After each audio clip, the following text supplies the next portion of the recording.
मध्य प्रदेश के महत्वपूर्ण ऐतिहासिक स्थल। नौदा टोली। नौदा टोली मध्य प्रदेश में नर्मदा के तट पर स्थित है। यह आद्य ऐतिहासिक काल में खूब बसा हुआ क्षेत्र था। नौदा टोली का उत्खनन H.D. सांकलिया ने किया और यह स्थल इस महाद्वीप का सबसे विस्तृत उत्खनित ताम्रपाषाण युगीन ग्राम स्थल है। मालवा ताम्रपाषाण संस्कृति का सबसे उपयुक्त साक्ष्य नवदा टोली स्थान पर पाया गया है। यह स्थल मोटे तौर पर 2 फरलांग गुणित 2 फरलांग क्षेत्र में फैला है। मिट्टी, बांस और फूस के बने हुए घर 2 प्रकार के हैं, चौकोर और वृत्ताकार। फर्श और दीवारों पर चूने का लेप लगाया जाता था। मूल मृदभांड लाल काले रंग के हैं। ये साधारण प्याले से लेकर अलंकृत चषक तक के आकार में मिलते हैं। चित्रित डिजाइन बहुधा ज्यामितीय होते थे। अन्य प्रकार के मृदभांड भी प्रचलित थे और इनमें से कुछ तो अंतः सांस्कृतिक संपर्क का संकेत देते हैं। तांबा परिचित धातु थी, हालांकि इसका प्रयोग प्रकटतः सीमित था। तांबे की वस्तुओं में चपटी कुल्हाड़ियाँ, अंगूठियाँ, चूड़ियाँ, मछली कांटे, छेनियाँ, सुए इत्यादि सम्मिलित थे। मनके, पकी मिट्टी और गोमेद अकीक विभिन्न हल्के रत्नों के बने होते थे। नौदा टोली में अनेक फसलें भी मिली हैं। 2 किस्म का गेहूँ, अलसी, मसूर, काला चना, हरा चना, हरी मटर और खेसरी चावल सीमित मात्रा में मिला है। महेश्वर महिष्मती। महेश्वर मध्य प्रदेश में नर्मदा नदी के उत्तरी तट पर स्थित है। इसकी पहचान प्राचीन नगर महिष्मती से की गई है। प्राचीन समय में अवंती महाजनपद 2 भागों में बटा था। उत्तरी अवंती, जिसकी राजधानी उज्जैन थी, और दक्षिणी अवंती, जिसका प्रमुख नगर महिष्मती था। महिष्मती प्रतिष्ठान से श्रावस्ती तक जाने वाले व्यापारिक मार्ग पर एक प्रमुख पड़ाव था। उत्खननों में यह पूरा पाषाणकालीन अवशेष मिले हैं। मंदसौर। मंदसौर मध्य प्रदेश में क्षिप्रा नदी के तट पर स्थित है।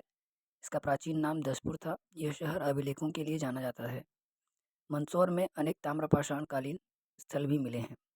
कुमारगुप्त प्रथम बंधुवर्धन के मंदसौर अभिलेख में कहा गया है कि नर्मदा क्षेत्र के निकट लाल विषय से रेशम बुनकरों की एक श्रेणी अपना काम छोड़कर पश्चिमी मालवा में आ गई। रेशम बुनकरों को अन्य व्यवसाय अपनाने के लिए बाध्य होना पड़ा। मंदसौर में प्राप्त अभिलेख के अनुसार 532 ईस्वी के आसपास यशोधर्मन ने मिहिर कुल को पराजित किया। इसी अभिलेख में शासक को चारों वर्णों के हितों का रक्षक बताया गया है।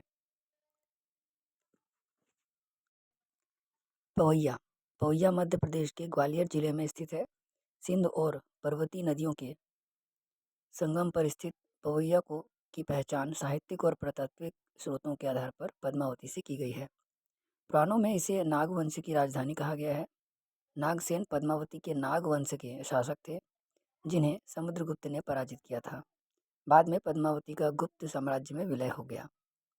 बाणभट्ट और भवभूति की कृतियों में इस नगर का उल्लेख मिलता है। उत्खननों में यहाँ पहले से 8वीं शताब्दी तक के अनेक महत्वपूर्ण अवशेष मिले हैं।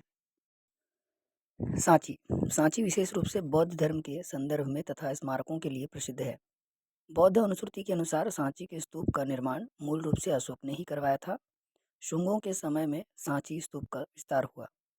पहली शताब्दी ईस्वी पूर्व के उत्तरार्ध में कण्वों के शासनकाल में मुख्य रूप से चारों ओर 4 विशाल तोरणों का निर्माण किया गया।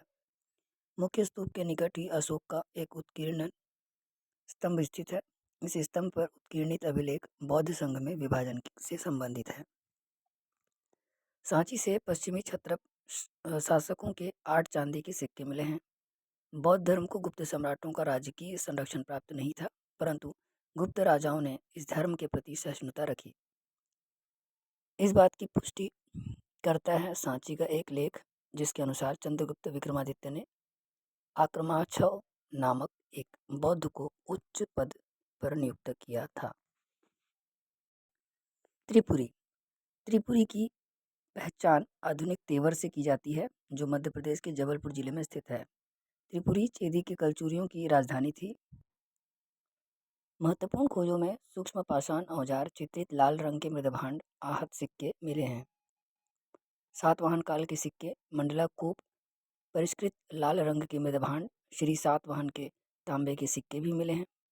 बाद में हुए उत्खनन से पत्थर और तांबे की बैलों की लघु मूर्तियाँ, 2 मौर्यकालीन मोहरें, श्री सतारकर्णी के सिक्के भी मिले हैं। ईस्वी पूर्व दूसरी तथा पहली शताब्दी की ताम्र मुद्राओं में इस नगर का उल्लेख हुआ है। उज्जैन उज्जैन चंबल नदी की एक उपनदी क्षिप्रा के तट पर बसा हुआ शहर है। उज्जैन या उज्जैनी उत्तरी अवंती जनपद की राजधानी था। उज्जैन बौद्ध धर्म का केंद्र था। उज्जैन पश्चिमी क्षत्रपों का केंद्र था। उज्जैन का पहला स्वतंत्र शासक शक शासक चशनन था। उज्जैन के क्षत्रपों में सबसे प्रसिद्ध रुद्रदामा था। जैन मतावलंबियों के अनुसार उज्जैन में ही संघ का विभाजन दिगंबर और श्वेतांबर मतों में हुआ था। उज्जैन मौर्य साम्राज्य का एक भाग था तथा बौद्ध ग्रंथ दीपवंश के अनुसार अशोक को यहाँ का गवर्नर नियुक्त किया गया था। पेरीप्लस के अनुसार उज्जैन एक प्रमुख व्यापारिक केंद्र था। यहाँ से सुलेमानी पत्थर, चीनी मिट्टी के बर्तन, मलमल के कपड़े, कपास आदि भड़ोच से निर्यात की जाती थी।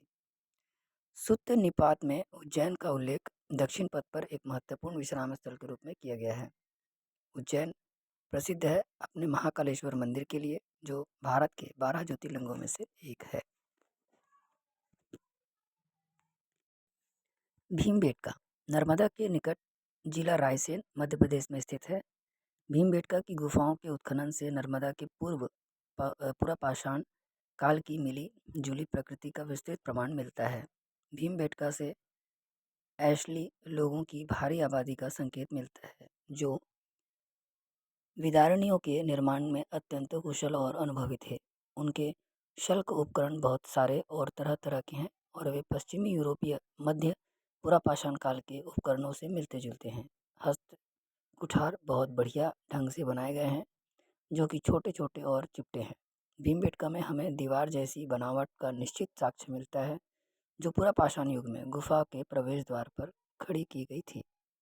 भीमबेटका अपने चित्रकला के लिए अधिक प्रसिद्ध है। यहाँ की चित्रकला में सामान्यतः लाल, सफ़ेद, काले और हरे रंग का प्रयोग हुआ है।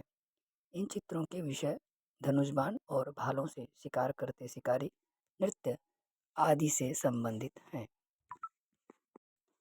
बेसनगर मध्य प्रदेश के विदिशा जिले में प्राचीन बेसनगर स्थित है। साहित्यिक साक्ष्यों के अनुसार बेसनगर शुंग राजाओं का एक प्रधान राजनीतिक केंद्र था। हेलियोडोरस नाम के एक यूनानी ने, जो मध्य भारत स्थित बेसनगर के संभवतः अंतिम शुंगों में से किसी एक राजा के दरबार में तक्षशिला के राजा अंत्यालकीड्स का राजदूत था, बेसनगर में एक स्तंभ निर्मित कराकर उस पर एक शिलालेख खुदवाया था, जिसमें वह अपने आप को वासुदेव का अनुयायी बताता है। बेसनगर में 300 ईस्वी पूर्व से पहले के उकाओमरी के जमाव भी मिले हैं।